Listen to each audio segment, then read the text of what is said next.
Bonjour, bienvenue dans l'émission 10 minutes pour convaincre du Cercle de Wallonie, l'émission qui est dédiée à l'esprit d'entreprendre. J'ai le plaisir d'accueillir aujourd'hui Salvatore Iannello. Bonjour Salvatore. Bonjour. Vous êtes le CEO des Chocolats Galère que tout le monde connaît en région liégeoise. Vous connaissez le principe de l'émission, vous avez 10 minutes pour nous convaincre. Je lance le chrono. Alors Salvatore, vous avez rejoint Galère à la fin des années 90, mais pourquoi? Quel est votre parcours? J'ai fait des études traditionnelles de gestion et puis j'ai travaillé dans une société d'audit. Et mon objectif après 3 ans, c'était de regagner du temps pour pouvoir créer une entreprise ou reprendre une entreprise.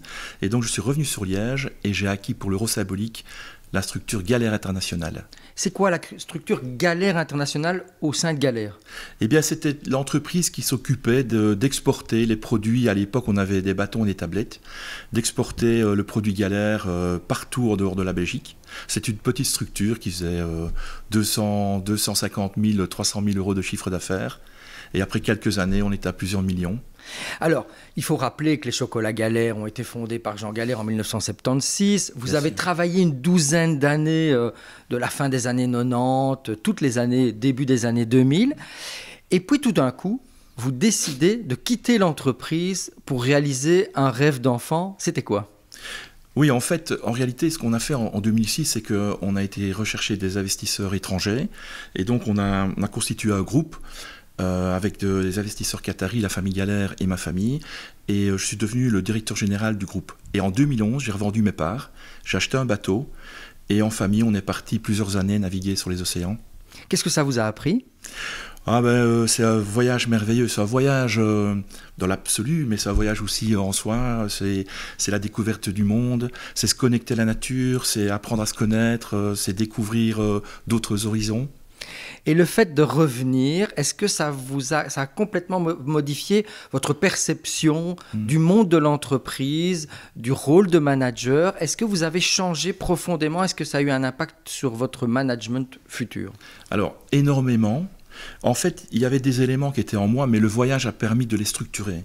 Donc, je suis revenu avec des convictions que ça fait 300 ans que le monde fonctionne sur le rapport de force et qu'il fallait changer. Ça, rapport de force entre les humains, rapport de force avec la nature. Et on voit aujourd'hui les limites du système, la crise sanitaire, on voit le problème climatique.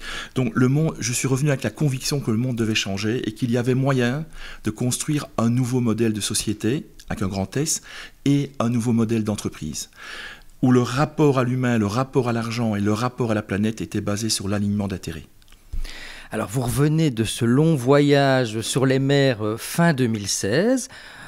Vous ne réintégrez pas tout de suite Galère. Jean Galère est toujours dans l'entreprise, qui est de plus en plus sous la coupe des Qataris, qui vont devenir actionnaires à 100%. Qu'est-ce qui se passe à un moment qui fait que Jean Galère quitte et que vous revenez, vous, dans l'entreprise? Alors, en fait, en 2011, quand je vends mes parts, Jean Galère vend la plupart de ses parts aussi. Oui. Et donc, les Qataris vont obtenir plus de 70% de l'entreprise à cette époque-là, donc ça fait plus de 10 ans qu'ils sont actionnaires majoritaires. Il va garder le management de l'entreprise. En 2016, pour plein de raisons, les Qataris doivent réinjecter de l'argent, une dizaine de millions d'euros. Et en 2018, ils doivent encore réinjecter de l'argent pour permettre à l'entreprise de survivre. Alors une discussion, il y a eu une discussion entre les actionnaires. Jean Galère a décidé de partir, de revendre les quelques parts qui lui restaient. Et moi, je suis revenu rejoindre l'entreprise. Alors, vous revenez avec certaines conditions. Vous voulez donner cette fameuse impulsion un peu plus fair trade, éthique, durable. Tout à fait. Donc en fait, je reviens avec trois grandes conditions. La première, une injection immédiate de 10 millions d'euros. Sinon, je crois qu'il était impossible de relever l'entreprise. Une deuxième, c'est que dès qu'on l'avait relevé, parce que je savais qu'avec l'équipe, on allait le faire, les Qataris acceptent de réouvrir le capital des investisseurs locaux, dont le management. C'est ce qu'ils ont fait en 2020. Et la troisième, c'est de pouvoir avoir une carte blanche pour mettre en œuvre un nouveau projet d'entreprise qui est celui qu'on a aujourd'hui, une entreprise à raison d'être, où l'humain, la planète, mais aussi le profit font partie de l'ensemble de nos objectifs. Alors depuis votre retour il faut signaler que 25% donc, du capital de Galère est redevenu belge, que vous avez donné cette fameuse impulsion éthique durable. Et d'ailleurs, vous avez remporté, il y a quelques mois, le prix de la responsabilité sociétale des entreprises. Donc bravo, c'est ce nouveau virage vert, éthique, durable. Il s'est aussi traduit dans la conception du chocolat qui a pris aussi un nouveau slogan, un nouvel emballage. C'est un tout ? Alors, c'est un tout. Mais d'abord, ce que je voudrais vous dire, c'est que j'aime pas le jeu parce qu'en réalité, ce projet, il a été enrichi, il a été potentialisé par toute l'équipe et puis par toute l'entreprise. Et donc, ce titre de CSR, même s'il porte mon nom, c'est celui de l'entreprise et des 170 personnes qui y travaillent. Je veux le dire parce que je crois que c'est important. Alors oui, c'est vrai, c'est une autre approche des affaires. Donc ici, notre volonté, c'est de devenir une entreprise où on concentre toute notre force, non pas pour uniquement l'intérêt de l'actionnaire, mais pour l'intérêt des parties prenantes. Et les parties prenantes, c'est qui ? C'est évidemment le personnel. Ce sont aussi les actionnaires, il ne faut pas les oublier. Ce sont les cultivateurs, en l'occurrence de la filière chocolat. Ce sont les consommateurs. Bref, c'est d'intégrer l'ensemble des acteurs et d'avoir avec eux une relation long terme, une relation win-win.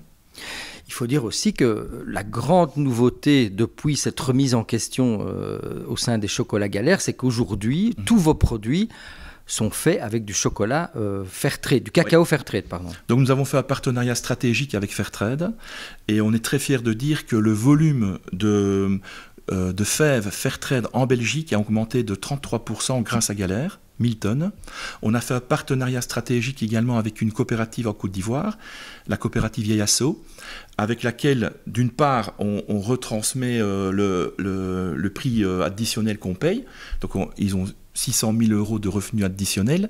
Mais au-delà de cela, on a mis également avec eux et avec Fairtrade et avec la Fondation Roi Baudouin et l'Université de Liège et de Gand, des programmes d'agroforesterie, des programmes qui touchent plus au respect de la planète et aux techniques de culture. Et vous savez pourquoi ? Non. Parce qu'on a mesuré l'empreinte écologique de notre filière. Et en réalité, 60 à 70% de l'empreinte environnementale de Galère et du chocolat en général est concentrée sur les techniques de culture de la fève de cacao. Donc aujourd'hui, si on veut faire bouger les lignes, c'est sur les techniques de culture sur lesquelles il faut travailler. Et on s'est rendu compte que quand on ne savait pas ce qu'on allait manger le soir, et qu'on ne savait pas ce qu'on allait donner à ses enfants à manger, comment voulez-vous penser à long terme à la planète ? Donc il faut travailler à la fois sur le social, à la fois sur la planète, et c'est ce qu'on fait avec Fairtrade et nos programmes d'agroforesterie, de fèves vertueuses avec cette coopérative. Alors Salvatore, vous savez que l'émission s'appelle 10 minutes pour convaincre. Je suis un consommateur, je suis dans mon supermarché. Oui. Qu'est-ce qui va faire que je dois me diriger vers un chocolat Galère plutôt qu'un chocolat Côte d'Or, qu'un chocolat Léonidas ? Comment allez-vous me convaincre ? Eh bien, je vous dirais qu'au-delà de vous faire plaisir, parce que évidemment nous avons un produit qualitatif, au-delà de vous faire plaisir, vous devez savoir que vous allez croquer dans un chocolat pour un monde meilleur. Et qu'on le fait pour du vrai. Je pense que le consommateur, il a un pouvoir énorme. Il a le pouvoir de faire changer le monde. Dans sa manière de consommer, dans sa manière d'acheter. Donc, si j'ai un mot à dire aux consommateurs, devenez un consommateur. Un consommateur, c'est très joli. Et d'ailleurs, votre slogan, c'est « Donner du sens au goût ». Exactement. Donc, il est venu d'où, ça, ce petit slogan ? C'est vous, dans votre tête, tout seul ? Non, d'abord, c'est pas moi, c'est un collègue. Mais la base de tout, c'est que notre conviction, c'est que le citoyen du XXIe siècle cherche du sens dans sa vie. Alors, il cherche du sens dans sa vie en général, dans sa vie de travail, dans sa manière de consommer, sa manière d'acheter. Et donc, donner du sens au goût, c'est justement aller dans ce sens-là. Ouais. Alors, cela dit, vous remettez votre casquette de CEO, je ne vais pas dire intraitable, mais il ne faut pas diaboliser le profit. Vous avez porté une réflexion sur ce bateau. Vous disiez, voilà, le monde capitaliste, c'est le rapport de force. Vous êtes revenu, vous avez donné cette impulsion éthique, mais il ne faut pas minimiser le profit. Non. Pourquoi ? Parce qu'une entreprise qui ne gagne pas de l'argent, elle meurt. Donc, l'objectif, c'est d'arbitrer les trois dimensions. Le P de people, les gens, le P de planète et le P de profit. Et l'arbitrage, il se fait comment ? Par notre raison d'être. Et notre raison d'être, c'est d'incarner dans le monde du chocolat une approche entrepreneuriale basée sur l'alignement, la convergence d'intérêts pour bâtir un monde équitable et durable. Et donc aujourd'hui, c'est sûr, avec le Covid, on est un peu sous pression. On a été relativement résilient, beaucoup plus résilient que certains confrères, beaucoup moins que d'autres. Donc on ne peut pas continuer comme ça ad vitam aeternam. On arbitre, on gère les coûts. Mais je crois que c'est au travers de cet arbitrage qu'on arrivera à passer et à changer ce monde et rentrer dans un nouveau paradigme. Et alors dans ce relooking aussi qui a accompagné ce repositionnement éthique et durable, vous avez tenu aussi à garder une dimension belge. Rappelez que Chocolat Galère, ce n'est pas 100% qatari, on l'a dit. Il y a toujours cette dimension liégeoise qui est importante à vos yeux, et il y a d'ailleurs un autre slogan qui accompagne vos nouveaux produits. Oui, donc... Voilà, c'est le ding-dong, mais vous avez le temps de répondre, donc, évidemment. Bien sûr, en fait, Galère, c'est une entreprise belge, c'est une entreprise liégeoise. C'est un management belge, c'est un management liégeois. Ce sont 170 personnes belges et liégeoises. Donc, c'est une vraie entreprise qui a des valeurs de chez nous, notamment la joie, la fête, on est des frondeurs festifs et on veut que tout cela rejaillisse au travers du produit, rejaillisse au travers de la marque, rejaillisse au travers du packaging. Eh bien, c'était Salvatore Ianello, CEO des Chocolats Galère. Merci beaucoup, Salvatore, d'avoir accepté notre invitation. On se retrouve prochainement pour un nouveau numéro de 10 minutes pour convaincre. Au revoir.